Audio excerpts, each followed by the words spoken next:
have gathered oh, all right.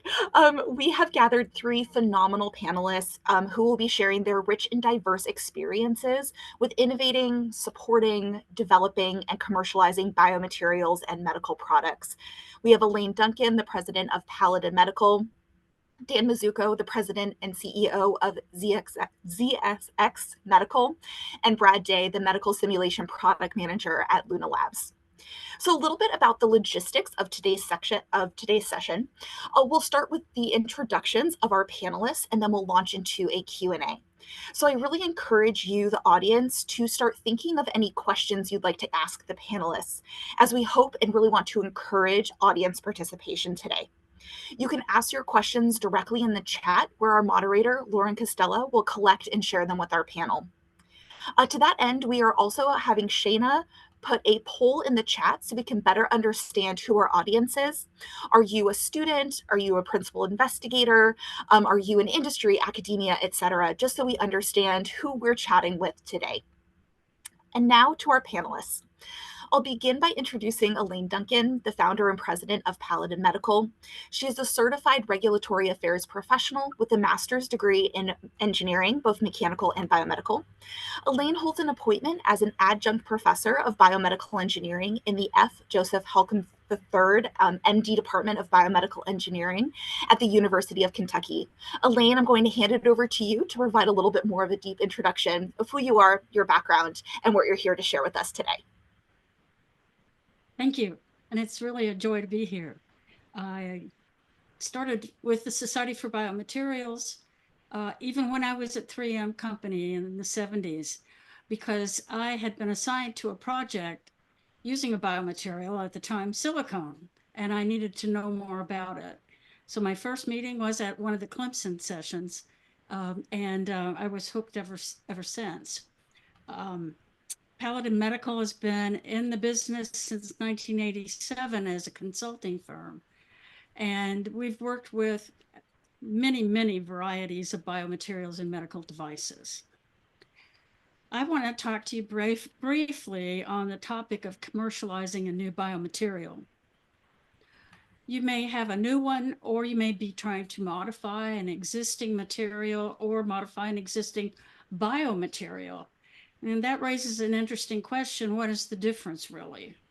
And many people have tried to define biomaterials, a biomaterial, but typically we judge a material's performance based on its properties in its intended use. Now with FDA, where you would go if you choose to commercialize a new product in the USA, we talk about intended use and indication for use. An indication for use is really more about the medical condition, the treatment or diagnosis. Intended use can take on a variety of conditions, including who's going to use it, how it's going to be used, including how it might be applied.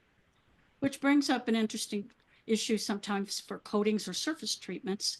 How would that be regulated? Well, basically, it's regulated in the same manner as the device with which it is accompanying.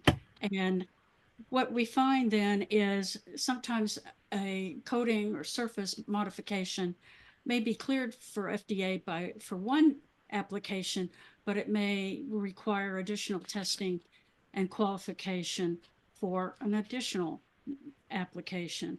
You may have heard of master files, device master files. Often persons that are developing a new biomaterial or a modification to a material will create a master file, which may enable other companies that you give permission to access. That master file can assist FDA in reviewing their project with your biomaterial. So when a new biomaterial emerges from the lab, the application of the material generally sets its regulatory pathway and the manner of verification and validation for that purpose. One of the things I have found is when developing a material for commercialization, if you have a way of expressing an unmet need, this can be very important for helping your product go through the commercialization process. One example might be a new bone substitute biomaterial. The material might be used as a bone void filler in dental, but also as a weight-bearing material in a break in a leg. In certain circumstances, you may have to test the properties of the material in the two different intended uses, even though in both cases it's bone. Same issue applies for things like non-thrombogenic surface treatments. Does that surface treatment last a few minutes or hours, days, or years? FDA will value and estimate the type of testing that you have to do based on your risk assessment and your risk mitigation.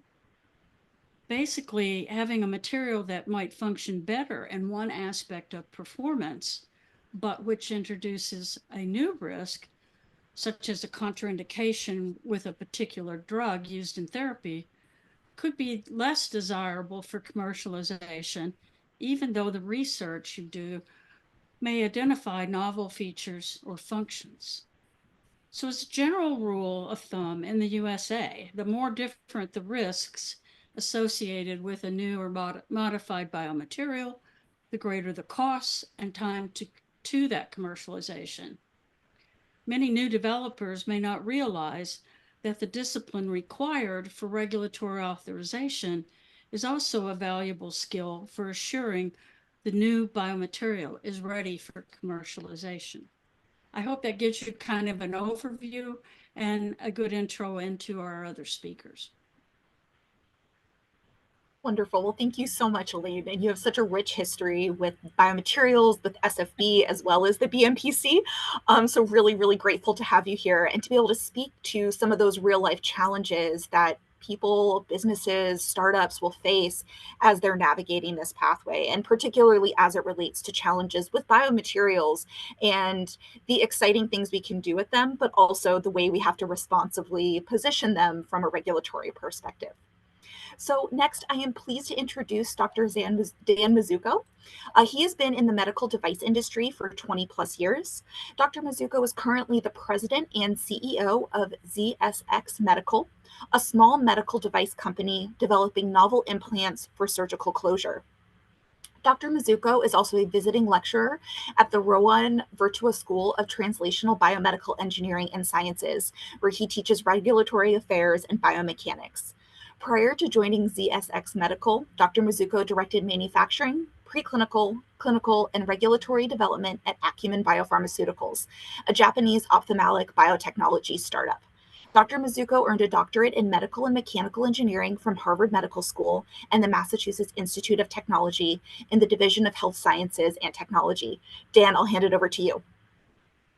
Thanks, Stephanie. I appreciate that. And again, like Elaine, I want to welcome everyone. Thank you for the opportunity to participate in this panel. Just as a brief intro to my company, we are a surgical device company. We're developing a device called Zip Stitch Clips. You can actually see on that slide a picture of our clip and our tool to apply the clips. Both of course are biomaterials. The clip is an absorbable biomaterial, and then the applicator is primarily stainless steel with some aluminum as well. We are at the clinical stage, so that means we started with an idea, and we did benchtop testing, we did animal testing, and now we are in human testing. So we've gotten permission from FDA. We've conducted now 3 clinical studies, 1 outside the United States and 2 inside the United States. And the one that is ongoing now is our pivotal clinical study. So I can certainly speak to anything along that pathway, from selecting a material to the point of engaging with FDA. And doing clinical tests. I look forward to the dialogue, and I hand it back to you, Stephanie. Wonderful. Thank you so much. Really looking forward to hearing more about sort of that process, and having an implantable resorbable biomaterial obviously comes with some extra challenges, and I know from a regulatory perspective maybe a little bit more scrutiny. So would love to sort of hear more about that, and how you selected a biomaterial for that kind of application. So looking forward to getting into the meat of that in a little bit. And last but not least, I am happy to introduce Brad Day. Brad received his BS in biology from Truman State University and worked in biotech research laboratories in university and industrial settings before joining Luna Labs in 2006. His work at Luna Labs has focused on hemostatic agents, blood contacting surgical biomaterials, and medical devices, with a primary focus on medical simulation research and product development. Brad is the primary inventor of TrueClot Blood Simulant, a patented ultra-realistic simulated blood used for training EMS and military first responders in advanced bleeding control techniques. Brad, please take it away. Thank you very much, Stephanie. Thank you, everyone, for having me as part of this board. I think we have a great kind of spread of lots of experience. And Dan, who's right in the middle of doing what a lot of us hope to be doing soon, is developing and getting their biomaterial through FDA, or maybe not FDA. That's why I'm here. The product that I developed is not an FDA regulated product, but it's still a biomaterial. So I work for Luna Labs. We're a private research and products company in Charlottesville, Virginia, and we mostly do contract research. That's our bread and butter. That's what started all of our products that we are currently selling. And we do a wide variety of biomaterials research as well as other projects. You name it, we do it. Chemistry, physics, all kinds of stuff, software. But in 2011, I wrote a proposal for the U.S. Army SBIR program to develop a simulated blood that replicated the clotting action you see when you use a hemostatic agent like quick clot gauze, if anyone is familiar with that. So it was for military training purposes. And I responded to that SBIR. We won the phase 1, and we developed it into a product. So I developed this biomaterial that didn't require FDA clearance, and that led to a whole suite of other training products that you can see in the picture. So the big blood clot there is the actual biomaterial we made, and from that, and listening to customer needs, we've come up with a whole suite of training products that we make in-house that are used by military fire rescue EMS. And as I said, it wasn't FDA regulated, but there were a lot of non-science related road bumps along the way, including learning how to talk to actual people who weren't scientists, right? We're all scientists. We're used to talking within our group and everyone understanding what we're meaning. And I suddenly was out in front of people who are colonels of the Army or paramedics, fire chiefs, trying to explain how this simulated blood works, why it's important to their training needs. And that's what I would like to discuss. That's where I like to focus, is that early kind of lean startup, getting out in front of customers, getting out in front of people who are going to be your end users, and talking to subject matter experts on why your material is better or how you can make it better than what's currently on the market and what their needs are. Because without your customers, you have no product, right? You have the best product in the world. If no one buys it, what's the point? So we did a lot of training through some commercialization assistance programs, like in Virginia, we did the ICAP program. And we also had some funding through the California CCAT program. And I've just really taken on that. If I'm out talking to customers, I'm interviewing them for the next product. And that's how we develop all of our products. So you can see on our timeline, we had the original funded contract in 2011. By 2013, during the phase 2 of the SBIR, we were actually selling the product. And now it is distributed in over 30 countries, and it is patented. And I kind of manage about every aspect of that, but we have a great team now, and it's no longer just me and a couple other folks doing it. So looking forward to talking with you. Wonderful. Well, thank you, Brad. I think it's really critical to highlight both the technical challenges, the regulatory challenges, but also the business challenges when it comes to commercializing a product. And when we're talking about commercialization, right, it's not just making the material; it's making sure that there's people who want it and who will buy it. And that's a critical piece. I think sometimes that gets lost. So I'm really excited to hear more about your thoughts and opinions on that. So thank you so much to our panelists for sharing their background, some commentary, and some avenues that we might be able to explore a little bit more today. So again, I encourage the audience, if you have questions, to please put them in the chat. We're going to have a couple questions to start off, and then we would love to, again, have those questions come in from you about what maybe piques your interest after hearing more about what our panelists have done, their backgrounds, and what they're currently working on. And for our panelists' information, when we're looking at the audience right now, we have a number of senior, more principal investigators. We have a couple of postdocs and students as well. And a nice spread, actually more industry weighted, which for SFB is wonderful. I feel like SFB is very, very rich in academic experience. And we do have some academic representatives here. Really, really excited to have you here, but also a number of folks that are coming in from industry. So I think this is going to be a great audience to engage in this panel. And moving on into the Q&A. Just to start, and I think one thing that I'd like to ask, Brad, as well as Dan, and then Elaine, would love your commentary with your experience working with a lot of different biomaterials commercialization efforts. What do you view is the most challenging part of developing and commercializing your biomaterials technology? I just would be curious about your thoughts. Kind of what's that thing that maybe was the trickiest piece that you had to navigate? So I guess Brad, I'll start with you, and we can throw it over to Dan and then Elaine. Yeah, so as I mentioned with ours, the development process was probably easier than everyone else here is going to experience, right? We didn't have FDA clearance. We didn't have a lot of clinical trials. Um, but we did follow some of those basic steps that you would do as you're developing a biomaterial that would be implantable or used. And that is, as Elaine mentioned, what's the end use? For us, it was simulation, it's training. People are going to have their hands on it, it's going to get on their body. So we did a lot of product safety related things, whereas during the phase 2, we had people, contract companies testing for some animal testing and safety testing.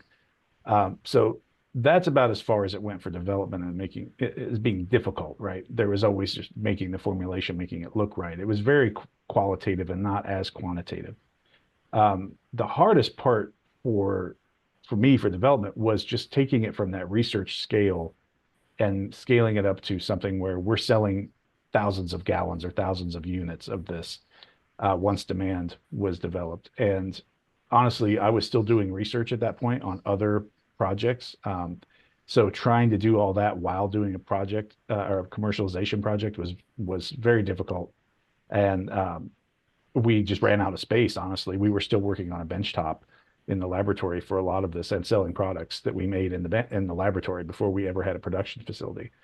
For commercialization, just learning that, breaking the kind of business and skill set barrier, that marketing skill set barrier that we didn't have as a researcher was big. That we had to go out and get taught, right? We had to check our ego at the door and say, someone smarter than me, tell me what to do. And we did that a lot, like I mentioned, with those commercialization programs. We didn't really have sales and marketing that was aimed at this particular product line because it was brand new. And fighting for that internally was also difficult because at the time, we were a much larger research organization. We're a little smaller now because we've kind of broken off and gone our own way with basically all the same people we had before. But we didn't have inside support. So we kind of had to do everything ourselves. So I'd say that was harder than the development process, was all those skills that we didn't have, that we never learned with our biomaterials degrees. So if I can give the same answer as Brad differently, I will do that. So I haven't had to scale up yet, unfortunately. So I haven't encountered that problem. But if Brad is saying the hardest part is learning the skills you don't have, I would say hardest part for us has been financing it. And the reason it's so hard to finance is because you have to convince the investment community that you can do every step of it. So the marketing part that is also not my expertise. I had to convince the investment community that I was capable of doing that. Well, the only way to convince the investment community is to actually become capable of doing it. So everything that Brad just described, humbling yourself before people to say, what do I actually need to learn? And if I'm not able to learn that, finding other people that can be placed in a role where they can learn it. And so now our team knows it, even if I don't, is very much along those same lines. So just echoing Brad, I think the main thing in my world was uh learning how to do the things I couldn't do so that I could communicate to the investment community, hey, this is something that we can do. And when they say, wait a second, you don't have any background in this area, then I can say, you're right, I don't, but I brought on these three team members who can, or you're right, I didn't have that background, but I talked to 100 customers and this is the feedback I got. And this is how it changed our direction. I'm like, oh, I guess you do understand how to take customer feedback and apply it.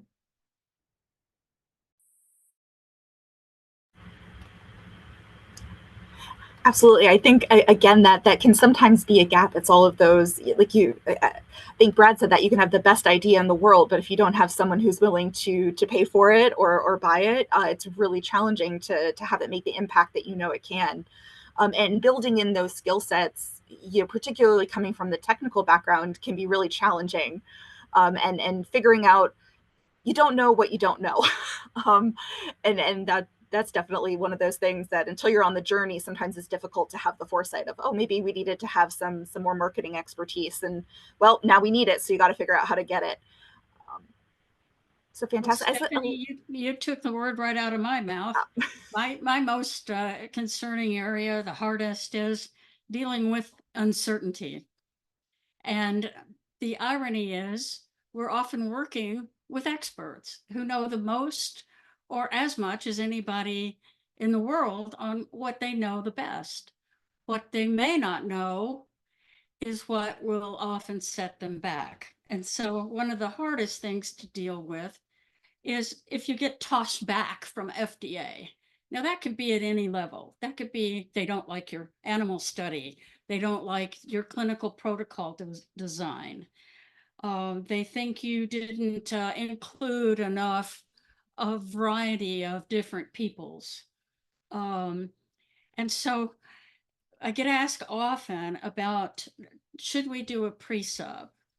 And that is often a question that investors will push on a new startup company because they want to reduce the uncertainty.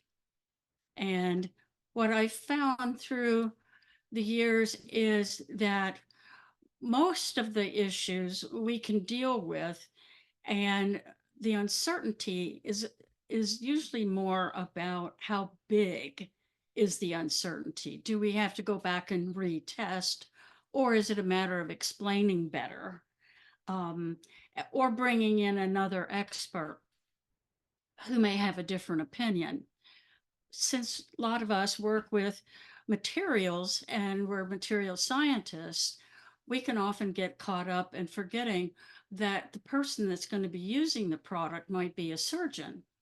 And this FDA will bring in a surgeon consultant, and often that surgeon consultant who hasn't seen your device before will have a very different point of view about whether or not your product is worthy. And so as we go through the process of development through to commercialization, we continue to meet these uncertainties. But I have found that the best process to deal with uncertainty is when you hit it, you come back, lick your wounds, and then go again.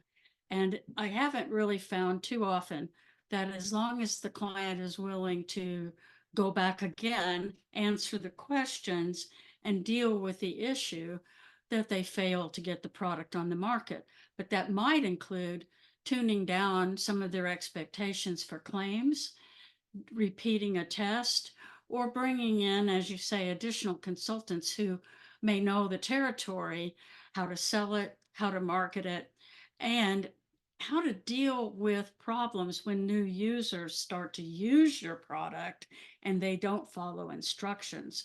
So these uncertainties are the common denominator through almost all new medical products.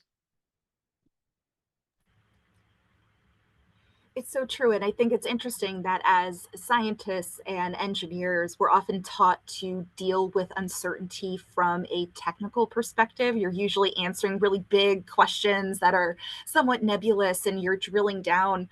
But sometimes when that uncertainty happens outside of that technical sphere, it can be tricky or challenging when you hear feedback that might not be exactly what you wanted to hear, or you have a minor setback or a minor failure that you have to overcome. So I think that's really important, like you said, to lick your wounds and really take a look at that feedback and determine, is this a time for us to try again? Is it time for us to pivot? So I think that that's really critical.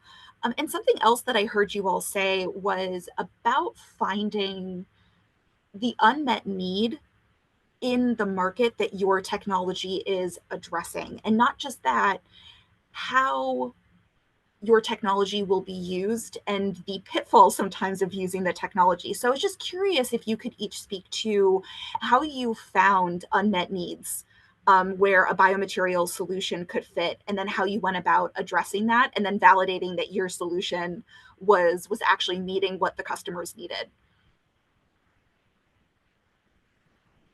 I'm happy to jump in on that.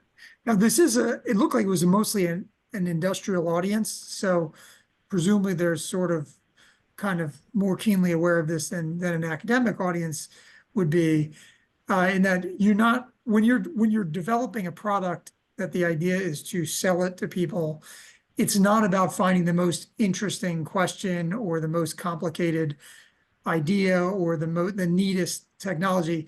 It just simply doesn't matter what your science is. What matters is there a need that the market identifies? So a person who can buy this thing or a company who can buy this thing, do they know that they have a problem? And does your product solve that problem? If you can solve that problem with a very low-tech solution, then you don't need a high-tech solution. So it doesn't matter whether Brad's blood surrogate is a really complicated scientific solution or whether it's just water and food coloring. If it meets the need, it meets the need. And so you really have to be focused when you're trying to solve a problem at a commercial scale. You have to understand, what does the market already identify as a problem? And if they have a problem they haven't quite identified yet, you can do some work to help them identify the problem. But you really don't want to be a solution looking for a problem. You really want to have a very clear grasp of a problem. And if your solution is imperfect, you can improve the solution. If your problem is imaginary, you can't make it a problem. Yes, I agree exactly with that. And one of the things that we kind of touched on earlier is people are going to tell you that whatever you make is bad, right? Somewhere along the way, someone's going to say, well, this isn't what we want, this isn't what the market needs, something like that. And one of the things I learned in the kind of lean startup mentality, which everyone should be looking into at this point. If you have not heard of lean startup, Google it. You'll find a guy named Steve Blank. You'll find his article in the Harvard Business Review, and from there, that will take you down a pathway that will be very helpful. But learning to not only accept, okay, people aren't going to like this, and understand how to be gracious when someone tells you no. I, in fact, solicit what people don't want, right? It's just like anything. If you put out the wrong answer, everyone will correct you. But if you put out the correct answer, you don't really hear anything back. If you ask for what people don't want in a product, in a material, you will get way more useful information than if you start out with telling them how great it is. I do that all the time. That's how I develop products now, is I'm asking people what they don't like about either current solutions or what's missing in the market. And I ask them to tear apart my prototypes when we're out in the field. I'm developing stuff for fire rescue, EMS, and military. needs to be durable, needs to be simple, all those things, and they will tell me what they hate. And that's great because I can do something about what people don't like, right? If something's bad, you can fix it. If it's good, you really can't do anything because you don't have that feedback to work from. If someone goes, yeah, that's good, you're kind of stuck there. But if someone goes, yeah, I mean, this thing kind of works, but what would be really great is if you dot dot dot. I love that. When someone says, you know what you should do, I get my notepad out, start writing down. So that is all part of that lean startup mentality, interviewing customers and letting them lead the conversation, and you just sit back and listen.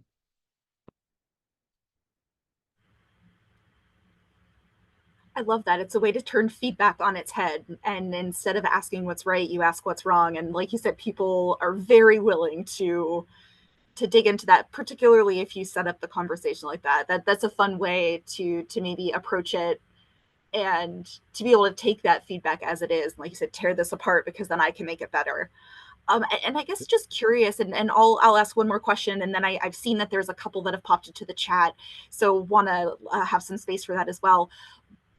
But when you have identified that unmet need, or you have heard about maybe what's not working in a prototype, what is your strategy from a development perspective of selecting the right material to address that unmet need? So maybe bringing it back a little bit more on the technical side of how do you select the material and then how do you validate that you've chosen the right one?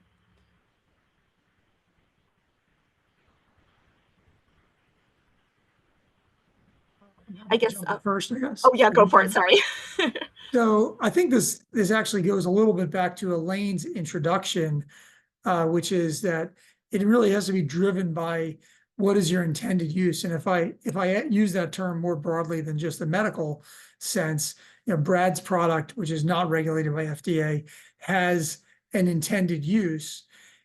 If you have to be aware of based on the intended use of the product, what are the risks associated with it, and that might drive your willingness to use different materials. If you're using a material in a way that it's been used many times in the past, so again, I don't know Brad's product, but I'm going to pick on it because he used it as an example. This is a product that is going to be touching the outside surface of your body. ISO 10993 gives guidance for how you should test products that will be used there. So you can see, okay, well, have these materials been used in that way before?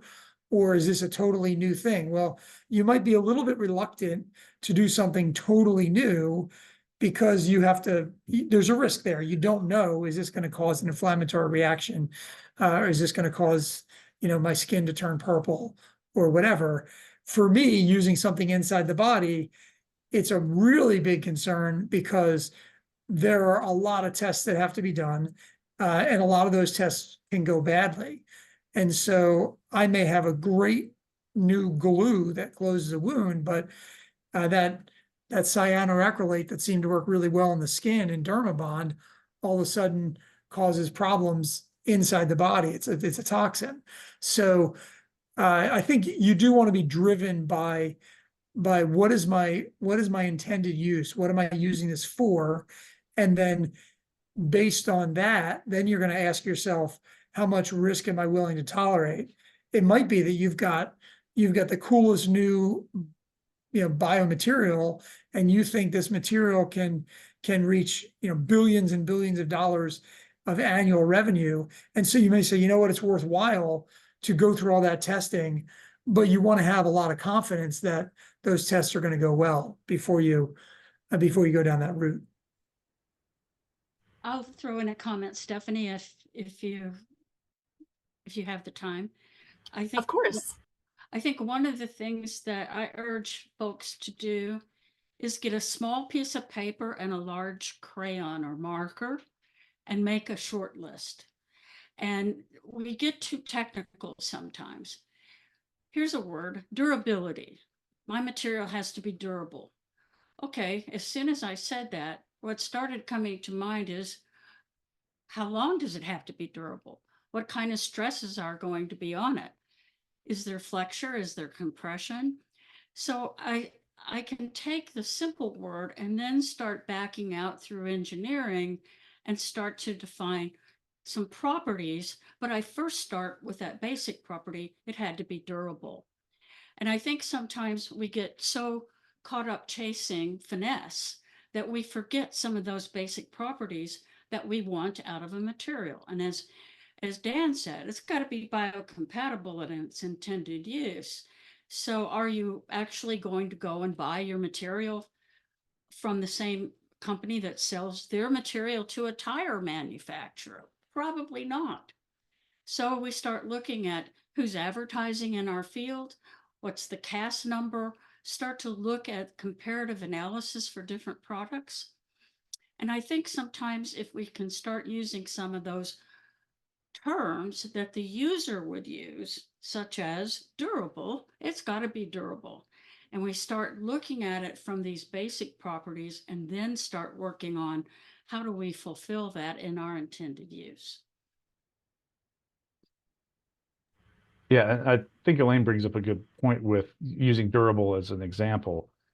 Um, who defines durable, right? You've got ASTMs, you've got all this stuff. Ultimately, your customer is going to be the one who defines durable, right? It needs to be last as long as the customer needs it. And that customer could be someone like ours, where they're just using it for training purposes, or it could be, the surgeon who's determining how long this closure needs to be how long it needs to take for it to dissolve, or the FDA, whoever that is. I always suggest going out and finding your SMEs, right? That could be someone like Elaine who's got lots of experience and will be a consultant.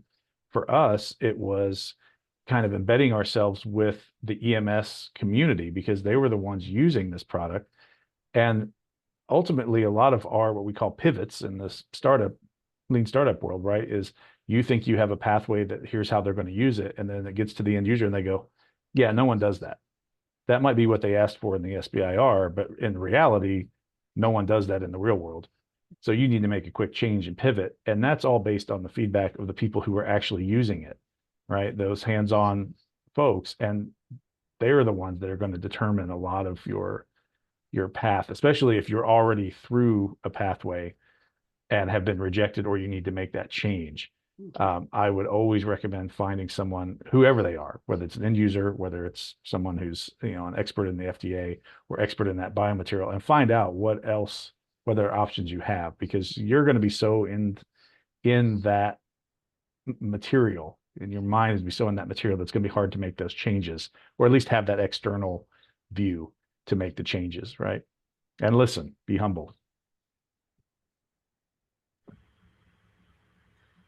Oh, I think it's so important, right, that you can fall in love with a solution, not a technology, right? Like fall in love with the solution that you're providing, maybe not the material that you need to get there. So you can be humble and you can pivot. And I think this has been some really great dialogue back and forth about this topic. I do want to throw it over to Lauren just to see if we have any questions from the chat that we can address. Um, yeah, Bob asked, how do you balance the time and effort on the project if it is secondary to your main work? I'd like to take that on because I have a lot of clients who well, not a lot, but I've had a few who have been surgeons and who've seen the need, and they may have the expertise in using the device they want to have built, and they often will have some funds for backing it up, but they still have to be a surgeon every day. And so invariably, the person who doesn't have the time will find the Girl Friday or the entrepreneur engineer who will take on that burden. But to share that can be difficult because the engineer and the surgeon may not see the same problems. So I feel like when you go back to the basic quality documentation and the QRS of the FDA, and of course ISO, they're all the time telling us to do things like define your user needs, define the input requirements, And these make up steps and phases that we have to go through. So a person who may be the progenitor should be able to work with the engineers, the engineering team, the marketing folks, and come up with a plan so that you're working to milestones and you're working to deliverables, and that co-worker is going to bring back to the team the finished elements or partially finished elements for review. And that way, the progenitor doesn't have to be at every meeting, at every time, all of the time, but is a participant in these review meetings and reviews the documentation as it's developed. And that can really speed up the process and allow the surgeon to be a surgeon, the inventor to be the inventor, but you have development team members who help carry the ball.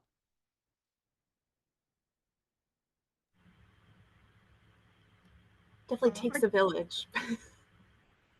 I wouldn't mind adding that to a little bit. I know Elaine was focused on the case of a single person entrepreneur who's also working as a surgeon. That's a pretty common, or as a physician, that's a pretty common thing. But if you're a company, and let's say you have products that are, let's say you already have products on the market, but you're considering, oh, I would like to develop this other technology, whether it's a regulated medical device or not a regulated medical device, it's a pretty similar calculus where you're saying, okay, well, what are my basic obligations as a company, right? I need to maintain a certain level of profitability to feed my family or to please my stakeholders or whatever that is. You have to achieve that, and then with the extra, I can pursue other interests. And you want to look at what is the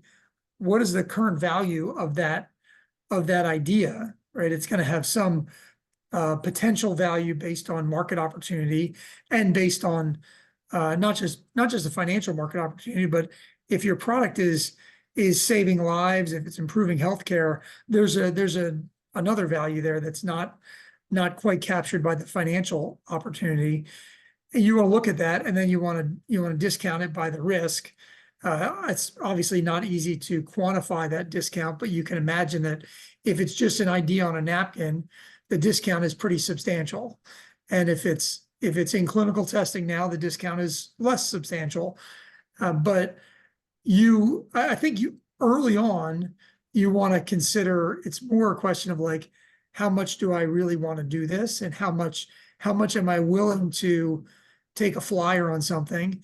And then once you get to a point where you've got any outside stakeholders that are getting involved, then you're going to have to value the opportunity anyway. You're going to have to put a dollar value on this and say, whether it's an SBIR or whether you're getting outside investors, you have to be able to say, okay, this market opportunity is X, and this is how it can change the world, or this is how it can change people's lives, because that's the only way you're going to get people on board.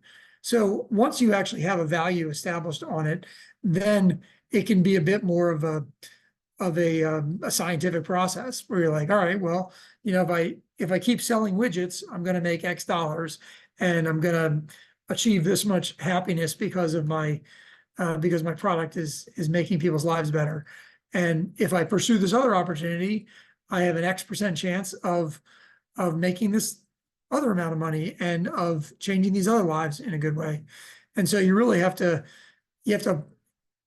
put, if you can't quantify it, you at least can qualify it and say, how much is this worth doing in light of my primary obligations, right? I have obligations I have to be able to pay my employees. I have to be able to feed my family. I have to be able to make my stakeholders, content with the return on investment they're getting.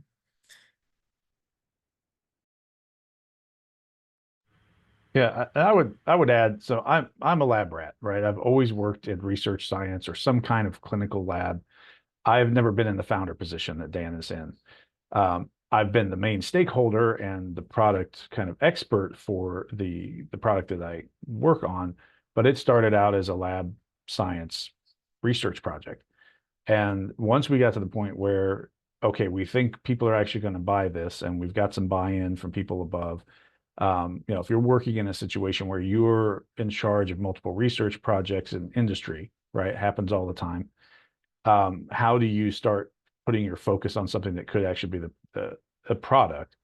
And what I found was that we really just had to go back to what Elaine was saying, get your kind of milestones and your end product or end user needs and wants in line, and that will really help focus you on what is important and what isn't. Right? We changed a whole bunch of things as we were going along and making this product. And again, it was super easy compared to what most of you will be doing.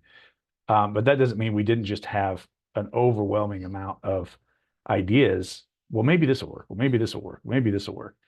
Getting the end user feedback really helps you determine, like, oh, well, they're not going to use it in this way. So that kind of eliminates this material or eliminates this pathway or this formulation. Kind of streamlining your workload really does free up your time to be able to work on your normal job and then your product job. And we had to do both as researchers. Lauren, who's moderating this, she and I work together, and she knows exactly what we had to go through because she was one of the people that helped me. So, when we finally got a few things that we need, these 3 things that the product needs to meet, I was able to pass some of that off to Lauren because she was another researcher who knew, about the material, probably more about the material than I did. So I was out there talking to people and doing less and less science stuff, and had to pass more and more of the science stuff off to someone else who was, more capable. But that was all done because I had end users telling me what was important. So listen to them and be willing to kind of shed some of your harebrained ideas or what if ideas. We all do that.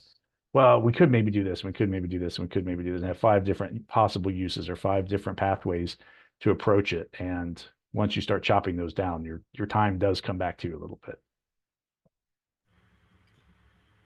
I think it's really interesting. Just like in a technology, there's always going to be, you can't optimize for everything. There's always going to be balances. And the same with your time. You're always going to be balancing things. And it's a constant iterative process to figure out when can you dedicate more time. And it's going to be based on a number of different factors. I think really insightful commentary on that. And I think a lesson that we can all learn. I know I was taking notes inside because I struggle with that myself, of the balancing of priorities.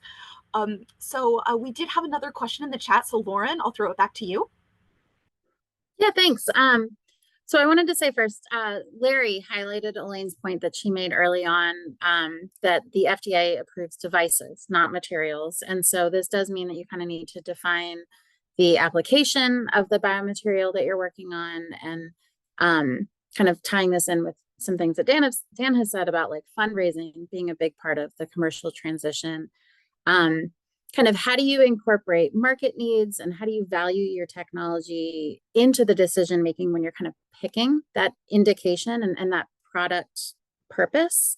And then tying that into a question that Carl asked of how do you also then incorporate the uncertainty of potentially really severe adverse effects of a new product that you're launching, in terms of, kind of that risk benefit analysis of, an artificial heart, incredible kind of potential, but also the potential of severe failure is also pretty large. And so if you all can kind of talk about how to select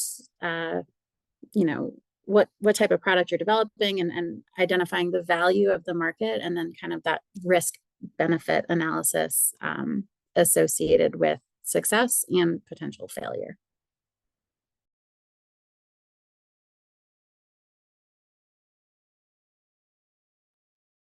I can give a shot to the second question on the risk benefit analysis.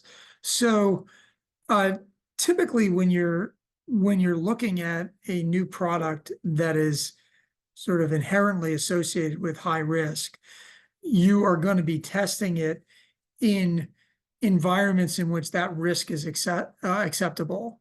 So I believe the first artificial heart was implanted in a person whose life expectancy at that point was less than a day.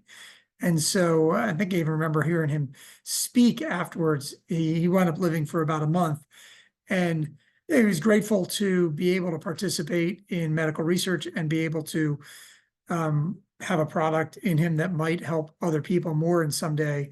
And so this person, even though they were getting a product that might kill them, the uh, the risk associated with that wasn't actually that great, because they were talking about potentially losing 1 day of life at quite a low quality, and they actually wound up getting a month out of it.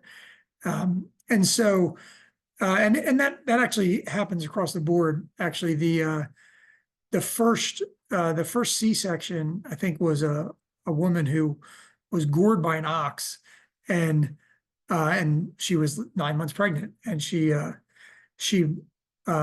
was successfully delivered by cesarean delivery. And the first hysterectomy, my product's in women's health, so I'm aware of these things. The first successful hysterectomy was a woman who had such bad prolapse that she said, I'd rather die than have this prolapse. So I'm just going to remove whatever tissue is prolapsing from my body. And she did, and she survived. And then people said, well, maybe this is actually something that we could possibly do. And so then the first surgical hysterectomies were then done on women who, were in very dire circumstances.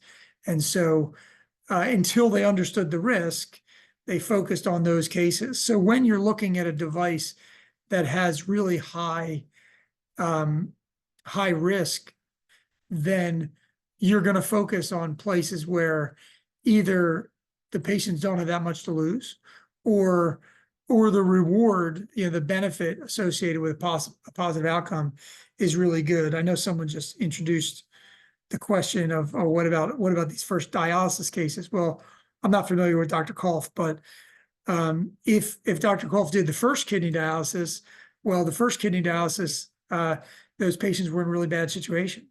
So now a new kidney dialysis product would have to be better than existing products, and existing products, sustain life for quite a while.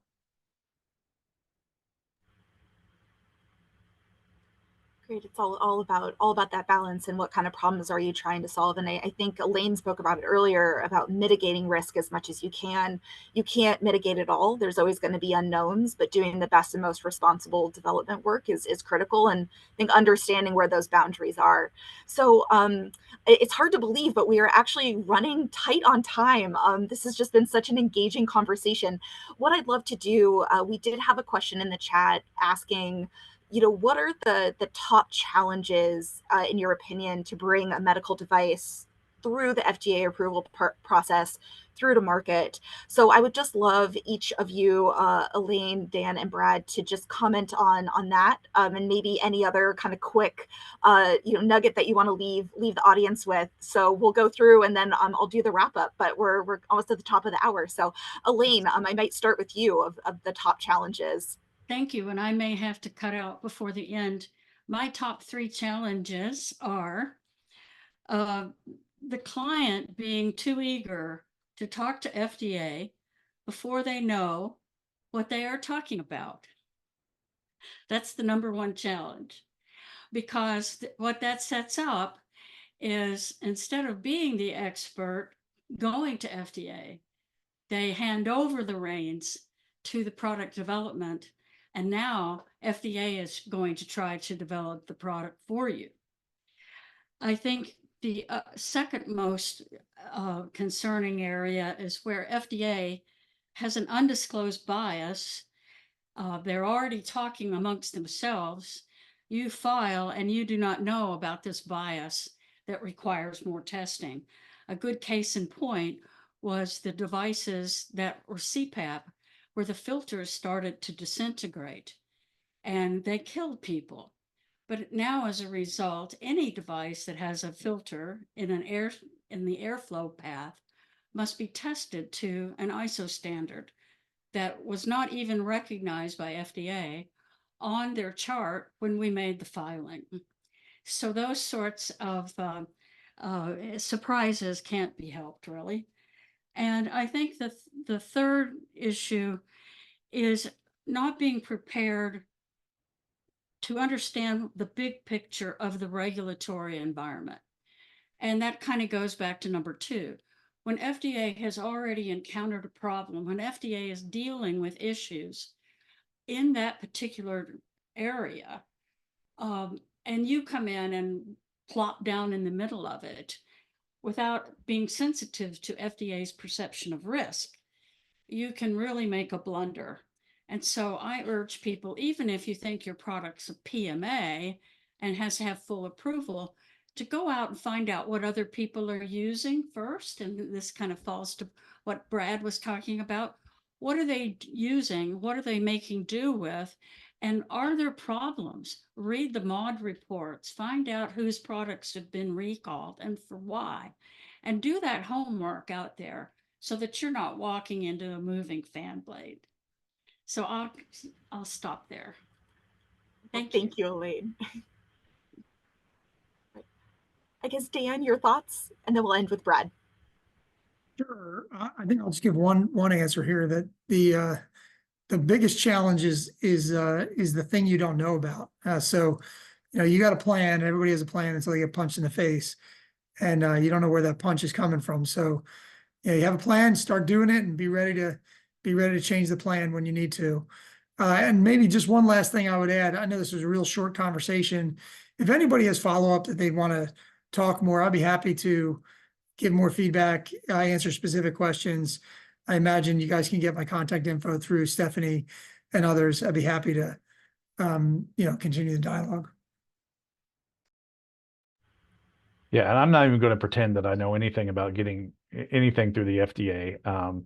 We have done that as a company, and I do have a quick story that I can tell you that does tie back to what you hear me keep saying about talking to your end users and making sure you know what your customers actually want. We did, as a company, develop a product that made it through FDA clearance. It was a device, and it was very good at detecting things and not very good about solving the problem that it was detecting. And that, I think, all went back to, we were asking people, isn't this technology cool? It can detect such and such down to whatever nanometer, whatever. And everyone went, that's excellent. Yeah, it would be great if it could do all these things. And what really the customer needed was the ability to detect and remove what they were detecting. And we never, as far as I understood it, got that to the point where the removal was the focus and not the detection, because we were a sensing, that part of the company was a sensing company. They were making sensors that were very good at what they were doing. And in the end, the product went nowhere. We spent all the time getting through FDA, building up a production facility, doing all those things, and we never really sold any of them because it didn't do what the customer actually needed it to do.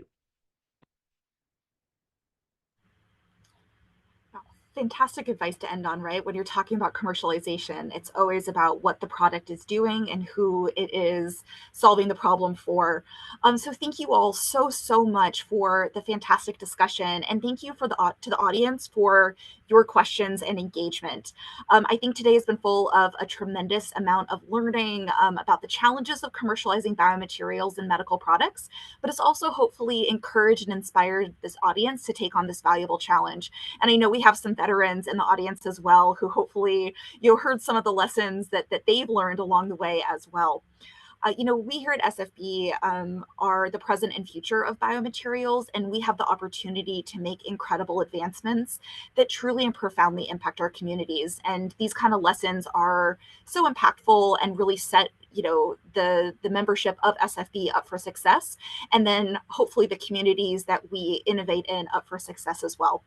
Thank you again so much to Elaine, Brad, and Dan for your commentary, your experience, and your willingness to participate today. I also wanted to take a moment and also thank the BMPC SIG leadership, Chris Thatcher, Lauren Costella, and Subarguna, as well as Dan and Shayna, who helped to coordinate, plan, and execute this webinar. And a huge thank you again to all of you. We hope that you enjoyed this content. Keep an eye out for future webinars, content from the BMPC SIG, and don't hesitate to reach out to us if you have any questions, if you'd like to talk about a particular topic, if you want to present a particular topic, or if you want to connect with any of the panelists today. Thank you again. I hope everyone has a wonderful rest of your afternoon, and we'll be seeing you soon. Bye, everyone.